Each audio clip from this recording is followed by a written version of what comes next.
Hello दोस्तों, क्या हाल चाल, कैसे हैं आप लोग। तो आज हम लोग बात करने वाले हैं क्लासिफिकेशन ऑफ मैटर्स के बारे में। ठीक है, क्लासिफिकेशन ऑफ मैटर्स के बारे में। ठीक है, ये क्लास 7 का जो है फर्स्ट चैप्टर है। क्लास 7 का जो है फर्स्ट चैप्टर है और ये जिस बुक से मैं पढ़ा रहा हूं उस बुक का नाम है सिंगेज। ठीक है, तो आप सिंगेज जब देखोगे तो वहां पर आपको सारा टॉपिक यहाँ का मिल जाएगा। या तो हम ऐसे बोल सकते हैं कि सिंगेज में जो सारा टॉपिक दिया हुआ है उसको मैं पढ़ा दे रहा हूं। ठीक है, चलिए देखिए, ध्यान दीजिएगा। ठीक है, तो सबसे पहले जो है बात आती है मैटर के बारे में। मैटर क्या होता है? ठीक है, मैटर क्या होता है तो आप लोग जानते होंगे, anything which occupy a space having mass, ठीक है, इज कॉल्ड क्या? मैटर। ठीक है, मैटर को जो है फिजिकल क्लासिफिकेशन के बेसिस पर जो है, ठीक है, वो 3 पार्ट में डिवाइड किया गया है। ठीक है, फर्स्ट का नाम आपका है सॉलिड, अगला का नाम है लिक्विड, उसके बाद नाम है गैस। बाकी आप लोग जानते होंगे इसका 2 क्लासिफिकेशन और है, मतलब 2 और इसके टाइप्स है। ठीक है, एक का नाम है प्लाज्मा और एक का नाम है बोस आइंस्टाइन कंडेंसेट स्टेट। ठीक है, जिसको हम लोग बीईसी स्टेट भी कहते हैं। फिर केमिकल क्लासिफिकेशन के बेसिस पर जो है सबस्टांस 2 तरह के होते हैं, एक है प्योर सबस्टांस और एक है मिक्सचर या इम्प्योर सबस्टांस। ठीक है, प्योर सबस्टांस में आता है एलिमेंट एंड कंपाउंड और इम्प्योर में आता है होमोजीनियस मिक्सचर और हेट्रोजीनियस मिक्सचर। ठीक है ना। कंपाउंड में 2 तरह की बात देखने को मिलती है, एक इनऑर्गेनिक और एक क्या बच्चा? ऑर्गेनिक। एक इनऑर्गेनिक और एक क्या? ऑर्गेनिक। ठीक है, तो ये करके सारा बात हम कर लेते हैं। देखिए, फिजिकल क्लासिफिकेशन में क्या होता है कि उसके कंस्टिट्यूएंट पार्टिकल में कोई बदलाव देखने को नहीं मिलेगा, केवल उसका स्टेट चेंज होगा। तो ऐसे क्लासिफिकेशन को हम लोग बोलते हैं फिजिकल क्लासिफिकेशन। लेकिन अगर उसे कंस्टिट्यूएंट पार्टिकल, एटम, मॉलिक्यूल, इस लेवल पर कुछ बदलाव देखने को मिले तो उसको हम लोग बोलते हैं केमिकल क्लासिफिकेशन। ठीक है, तो फिजिकल क्लासिफिकेशन में सॉलिड, लिक्विड, गैस है, इसके बारे में आगे हम बात कर लेंगे। ठीक है, और इसके बारे में भी आगे बात करना है, तो केवल अभी हल्का हल्का बतला देते हैं, बाकी आगे बात करेंगे हम लोग। ठीक है ना। तो सॉलिड, लिक्विड, गैस हो गया, ये फिजिकल क्लासिफिकेशन हो गया। और केमिकल क्लासिफिकेशन में क्या हो गया आपका? प्योर सबस्टांस और इम्प्योर सबस्टांस, जिसको हम लोग मिक्सचर भी बोल सकते हैं। ठीक है, तो प्योर सबस्टांस में आएगा एलिमेंट एंड कंपाउंड, कंपाउंड के अंदर आएगा इनऑर्गेनिक और ऑर्गेनिक कंपाउंड, मिक्सचर के अंदर आएगा होमोजीनियस मिक्सचर और हेट्रोजीनियस मिक्सचर। तो इसके बारे में हम लोग डिटेल से बात करेंगे। देखिए, सबसे पहले यहां पर हमें देखना है क्या? मास के बारे में। मास क्या होता है? ठीक है, तो the amount of matter contained in an object is called क्या? मास। कोई ऑब्जेक्ट है, देखते हैं उसमें कितना मैटर का अमाउंट प्रेजेंट है। अधिक प्रेजेंट है तो उसका मास ज्यादा है, अगर वो कम प्रेजेंट है तो उसका मास कम है। ठीक है, इसको डिनोट करने का तरीका होता है स्मॉल एम से या तो कैपिटल एम से। इसका एसआई यूनिट होता है केजी और इसका सीजीएस यूनिट होता है क्या बच्चा? ग्राम। ठीक है ना। बाकी इसके डिफरेंस के बारे में भी बात करेंगे। ठीक है ना। वेट क्या है? तो हमारी अर्थ, हमारी धरती माता किसी भी ऑब्जेक्ट को जिस फोर्स से, जिस ताकत से खींचती है, उस ताकत को, उस फोर्स को हम लोग बोलते हैं क्या? वेट बोलते हैं। क्या बोलते हैं उसको? हम लोग वेट बोलते हैं। ठीक है ना। और वेट को डिनोट करने का तरीका हो गया डब्ल्यू, इसका यूनिट हो गया न्यूटन। कौन सा यूनिट? SI unit. और सीजीएस यूनिट क्या हो गया? डाइन। आप लोग ध्यान रखोगे कि केमिस्ट्री में हम लोग जो है मास और वेट में विशेष अंतर रखते नहीं है। ठीक है, लेकिन फिजिक्स में मास और वेट में आसमान जमीन का अंतर होता है। ठीक है, आसमान जमीन का अंतर होता है। ठीक है, जो भी अंतर था आगे हम बात कर लेंगे। ठीक है, लेकिन हम लोग को अगर केमिस्ट्री में वेट और मास कभी भी आ जाए तो समझ जाना है उसका यूनिट जो है वो ग्राम ही होगा या केजी होगा। वो डिपेंड करता है कैसा क्वेश्चन में क्या दिया हुआ है। और ठीक है, और डिनोट करने का तरीका डब्ल्यू भी यूज कर लेंगे और एम भी यूज कर लेंगे। ठीक है ना। लेकिन अगर मास और वेट में अंतर पूछे तो वो अंतर मैं बता देता हूं अभी तुरंत। ठीक है, मास और वेट में कंपैरिजन। मास के बारे में बतलाए थे कि मास क्या होता है? The amount of matter in any object. ठीक है, और ये क्या होता है? फोर्स अप्लाइड बाई अर्थ। ठीक है, उसके बाद इसका मतलब मास का वैल्यू दुनिया के कोई कोना में चल जाइए, ठीक है, वो क्या होगा? हमेशा कांस्टेंट होता है। ठीक है, लेकिन W इक्वल टू होता है बच्चा mg, और ये g क्या है? ग्रेविटेशनल एक्सेलरेशन है। अलग अलग प्लैनेट पर, अलग अलग जगहों पर जी का वैल्यू अलग अलग होता है तो वेट का वैल्यू भी क्या होगा, आपको अलग अलग देखने को मिलेगा। ठीक है, इसका यूनिट होता है किलोग्राम और इसका यूनिट होता है क्या, न्यूटन। इसको मेजर करने के लिए हम लोग बैलेंस में है ना, बीम बैलेंस का यूज करते हैं, और इसको जो है मेजर करने के लिए हम लोग स्प्रिंग बैलेंस का यूज किया करते हैं। ठीक है, मास कभी भी जीरो नहीं हो सकता है, लेकिन ये जीरो भी हो सकता है। जब स्पेस में जाते हैं जहां पर जी का वैल्यू जीरो होता है तो उस कंडीशन में क्या हो जाएगा, आपका डब्ल्यू भी क्या हो जाएगा, जीरो हो जाएगा। देखिए ये जो भी अंतर था ये फिजिक्स के अकॉर्डिंग है, आपको ध्यान रखना है। ठीक है, लेकिन हम लोग जब आगे पढ़ेंगे तो मास और वेट में कोई अंतर रखेंगे नहीं। ठीक है ना, तो आप इसलिए आप इस बात पर अब ध्यान मत देना कि वेट और मास क्या है, दोनों अलग अलग चीज है। हम लोग अपने केमिस्ट्री में मास और वेट में वेट को जो है सेम ही मान के चलते हैं, जैसे कभी बोल देंगे मोलर वेट, कभी मोलर मास। ठीक है, कोई फर्क पड़ने वाला नहीं है। चलिए आगे बढ़ते हैं। आगे है हमारे पास लिविंग और नॉन लिविंग मैटर। ये तो समझ में आ ही गया होगा, लिविंग नॉन लिविंग के बारे में आप लोग बचपन से पढ़ते आ रहे हैं बायो में। ठीक है, लिविंग मैटर वह होता है जिसमें क्या हो, लाइफ। नॉन लिविंग मैटर वह होता है जिसमें कोई लाइफ नहीं हो। ठीक है, इसमें ग्रोथ होता है और ये अपने आप में डेवलप करते हैं। ठीक है, लेकिन इसमें ऐसा कुछ होता नहीं है। इसको जो है खाना पानी हवा की जरूरत होती है, लेकिन इसको नीड इस सब का नहीं होता है। ठीक है, ये जो है अपने जैसे बच्चे को पैदा कर सकते हैं, लेकिन इसमें ऐसा कुछ होता नहीं है। ठीक है, इसमें जो है अगर हीट लगे या लाइट आ जाए या कोई टच करे तो उसमें स्टिमुलेशन होता है, स्टिमुली होता है, लेकिन इसमें ऐसा कुछ होता नहीं है। ठीक है, एग्जाम्पल ह्यूमन बींग्स हो गया, ठीक है, एनिमल्स हो गए, प्लांट्स हो गए, एक्सेट्रा एक्सेट्रा। ठीक है, यहां पर हो गया क्या आपका, rocks, water, air, tables, etcetera etcetera. ठीक है, तो ये हो गया क्या, लिविंग और नॉन लिविंग मैटर के बीच में कंपैरिजन। नेक्स्ट, अब जो है बात करते हैं फिजिकल क्लासिफिकेशन के बारे में। तो सॉलिड, लिक्विड और क्या हो गया, गैस। और आप लोग जानते हैं एक होता है आपका प्लाज्मा स्टेट और एक आपका होता है बोस आइंस्टाइन कंडेंसेट स्टेट। ठीक है, तो देखिए इसमें क्या होगा, शेप, साइज, वॉल्यूम, सब क्या होगा, सब फिक्स होगा। इसमें क्या होगा, शेप भी फिक्स नहीं होगा, साइज भी फिक्स नहीं होगा, लेकिन वॉल्यूम फिक्स रहेगा। इसमें ना तो ये फिक्स है, ना तो ये फिक्स है, ना तो ये फिक्स है। इसको क्या बोलते हैं, गैस। जब हम लोग गैस को काफी गर्म कर देते हैं तो ये प्लाज्मा स्टेट में कन्वर्ट हो जाता है। और किसी भी जो है हमारे पास कोई प्लाज्मा था, कोई भी सब्सटेंस था, उसको हमने क्या किया है ना, -273 डिग्री सेल्सियस ले आया टेम्परेचर, या तो 0 केल्विन टेम्परेचर ले आया। तो इस समय जो सब्सटेंस का स्टेट होगा उस स्टेट को हम लोग कहते हैं बोस आइंस्टाइन कंडेंसेट स्टेट बोलते हैं। और इस टेम्परेचर को हम लोग बोला करते हैं अब्सोल्यूट टेम्परेचर। कौन सा टेम्परेचर, अब्सोल्यूट टेम्परेचर। बाकी कंपैरिजन हम लोग देखते हैं अभी। चलिए अगर हम बात करें सॉलिड, लिक्विड, गैस के बारे में तो ध्यान देंगे आप लोग। ठीक है, शेप, एक बात और ध्यान देना है, शेप, साइज क्या होता है और वॉल्यूम क्या होता है। शेप क्या होता है, कोई भी सबस्टांस, कोई भी ऑब्जेक्ट देखने में कैसा लग रहा है, सिलेंड्रिकल है या क्यूबाइड है या क्यूबिक है। ठीक है, तो वो होता है क्या, उसका शेप।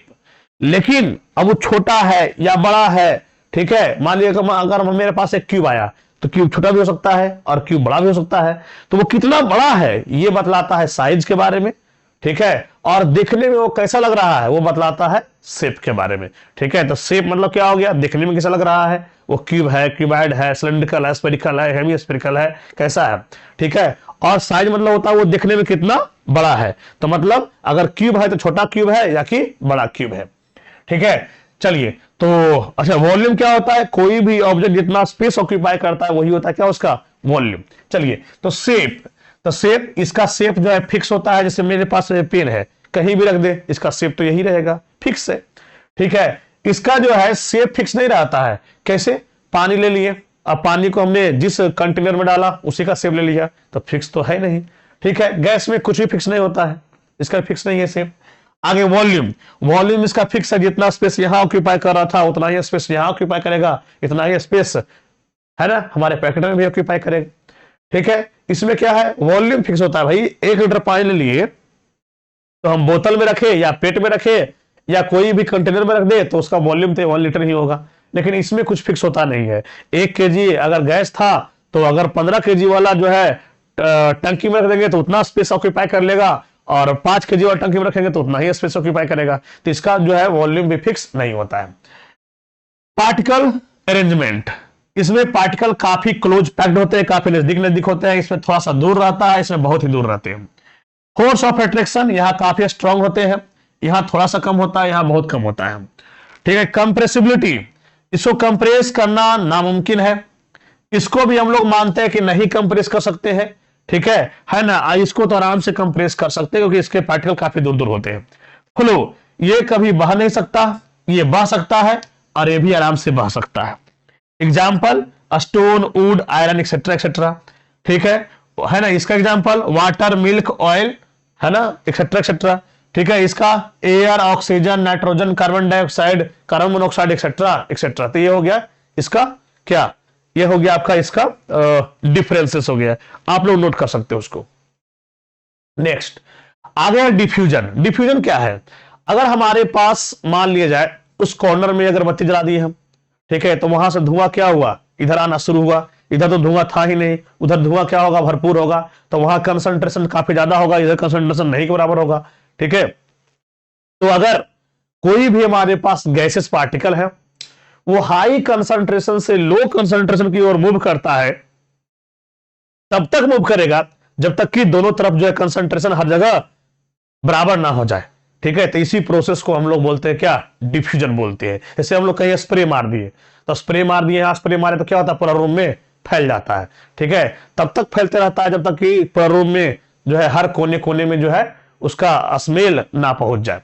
चलिए, तो the spontaneous movement of particles from a region of higher concentration to a region of lower concentration until they are uniformly distributed is called क्या, diffusion. Example, when a perfume bottle is opened in one corner of a room, its smell gradually spread throughout the room. ठीक है। तो वही ये सारा चीज लिखा हुआ जो हमने समझाया था, आप नोट कर लो इसको। Next, kinetic theory of gases. अब हमारे पास गैस है, तो गैस का किस तरह का बिहेवियर होता है उसके बारे में जो बतलाता है थ्योरी, उस थ्योरी को हम लोग कहते हैं क्या, काइनेटिक थ्योरी ऑफ गैसेस। ये थ्योरी क्या कहता है, सुनिएगा। कहता है कि the kinetic theory of gases states that A gas is made up A large number of tiny particles. और यहां पर टाइनी पार्टिकल्स कौन कौन हो जाएंगे बच्चे, ठीक है, मॉलिक्यूल्स और atoms, that are in continuous random motion. ठीक है। मतलब क्या होता है कि बोला गया इस थ्योरी में क्या, कि अगर हमने कोई भी गैस ले लिया, तो कोई भी गैस ले लिया बच्चा, तो उसमें क्या होता है, बहुत सारा जो है छोटे छोटे पार्टिकल रहते हैं जिसको हम लोग एटम और मॉलिक्यूल के नाम से भी जानते हैं। ठीक है। तो वो क्या होते हैं, हर जगह चारों तरफ जो है रैंडमली, है ना, वो मोशन करते रहते हैं। ठीक है। The pressure and other properties of gas arises from the motion of these particles. जो भी उसका जो है नेचर है, बिहेवियर है, प्रॉपर्टी है, ठीक है, ये जो है पता चलता किससे, ठीक है ना, गैस के पार्टिकल के मोशन से। ठीक है। तो इसी को हम लोग कहते हैं काइनेटिक थ्योरी ऑफ गैसेस। ये इसमें कुछ पोस्टुलेट दिया गया है, कुछ स्टेटमेंट दिया गया है, वो स्टेटमेंट आपको पता होना चाहिए। मैं साइड हो जाता हूं, आप लोग स्क्रीनशॉट ले सकते हैं। देखिए अब ये पोस्टुलेट में क्या क्या कहा गया है, ध्यान दीजिएगा। काइनेटिक थ्योरी ऑफ गैसेस को जो है हम लोग केटीओजी के नाम से भी जानते हैं, केटीओजी के नाम से भी जानते हैं। ठीक है। तो ध्यान रखना, ये थ्योरी केवल और केवल गैस पर एप्लीकेबल है, सॉलिड और लिक्विड पर मत लगाइएगा। ठीक है। चलिए, a gas consists of a large number of tiny particles called molecule. पहला स्टेटमेंट क्या हुआ कि हमारे पास कोई अगर गैस आ गया तो गैस के अंदर बहुत सारे टाइनी पार्टिकल्स होते हैं जिसको हम लोग क्या बोलते हैं, मॉलिक्यूल्स बोलते हैं। The molecules are in constant random motion. उसमें क्या होते रहता है, बिल्कुल कांस्टेंट रैंडम मोशन होता है। रैंडम मोशन मतलब इधर उधर पूरा।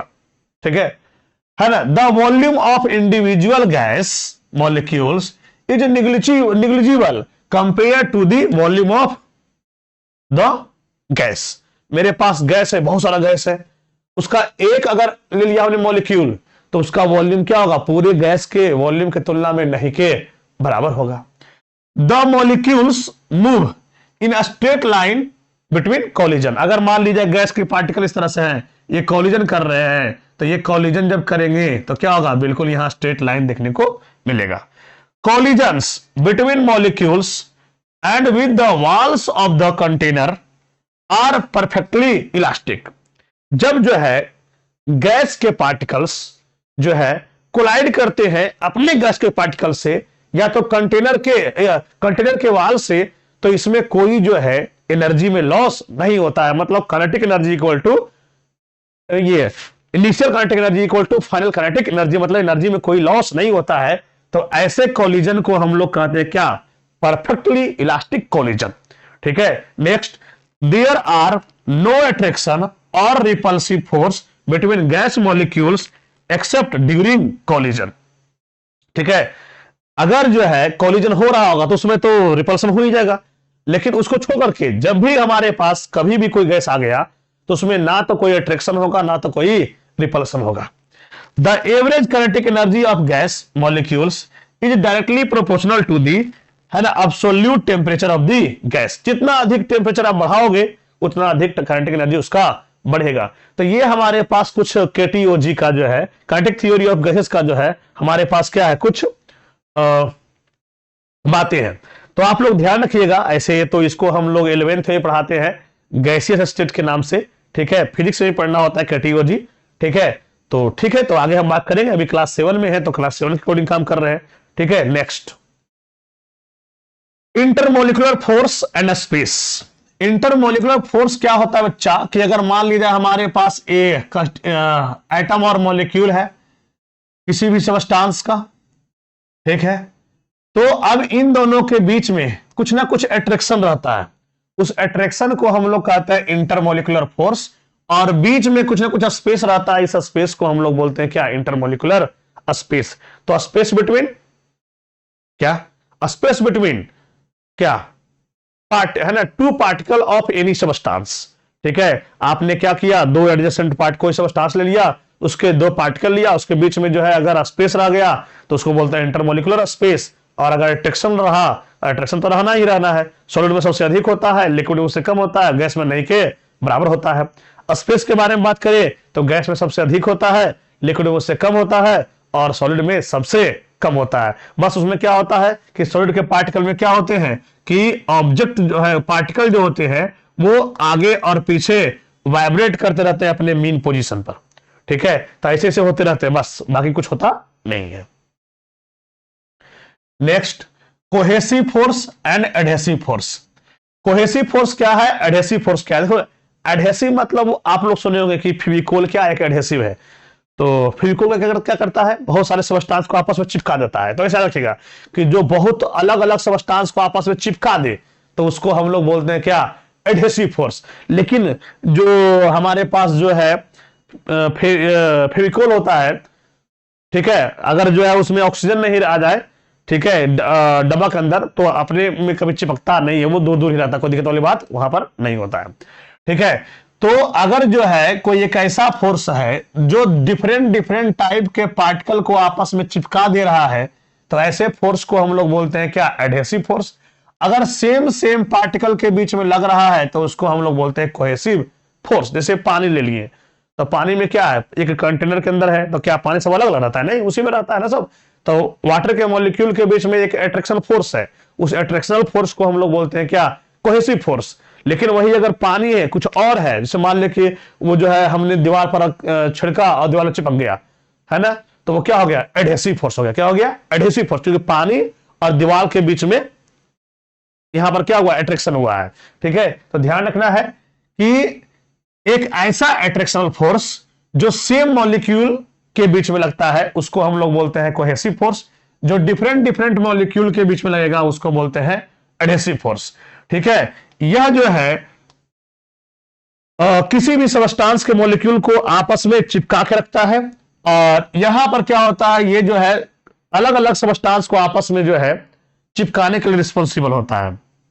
ठीक है। इसी कारण से क्या होता है कि वाटर के ड्रॉपलेट में होता है क्या, सरफेस टेंशन, सरफेस टेंशन। ठीक है।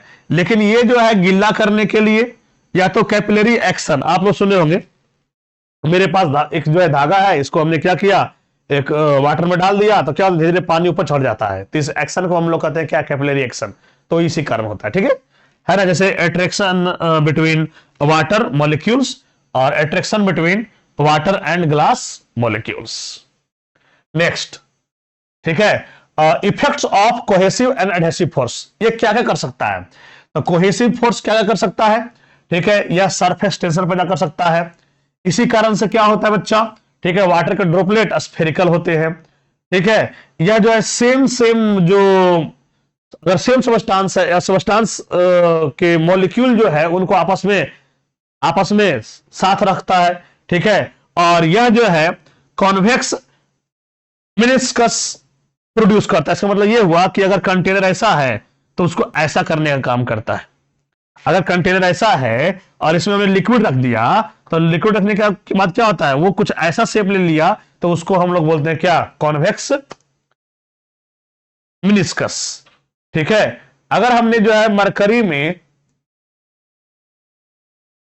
है ना, मरकरी को हमने क्या किया, ग्लास में रखा तो वो कुछ ऐसा शेप ले लेता है। रीजन यही होता है क्या, कोहेसिव फोर्स। यहां पर ये सरफेस को गीला करने के लिए रिस्पॉन्सिबल होता है, इसमें कैपिलरी एक्शन के लिए रिस्पॉन्सिबल होता है। ठीक है। ये डिफरेंट सबस्टांस को आपस में चिपकाने के लिए रिस्पॉन्सिबल होता है। इसमें जो है कॉन्वेक्स ऐसा कुछ बना था, उसमें कुछ कॉन्केव इस तरह का देखने को मिल जाता है। तो आप लोग चाहो तो इसको लिख सकते हो। चलिए आगे, आपका जो है टॉपिक पूरा कंप्लीट हुआ और फटाफट आप लोग क्वेश्चन कर लेंगे, है ना। चलिए शुरू करते हैं। What do you understand by the term matter, anything which occupy a space and having mass is called matter. Name the 3 state of matter, solid liquid gas. Define intermolecular force of attraction, the attraction force applied between particles of any substance is called intermolecular forces of attraction।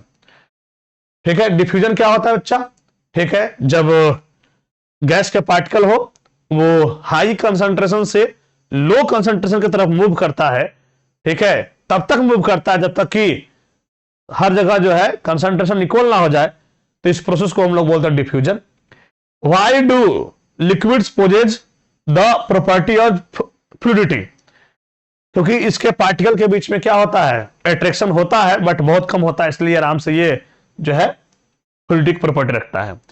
Which energy is possessed by the particles of matter, कौन सा energy जो है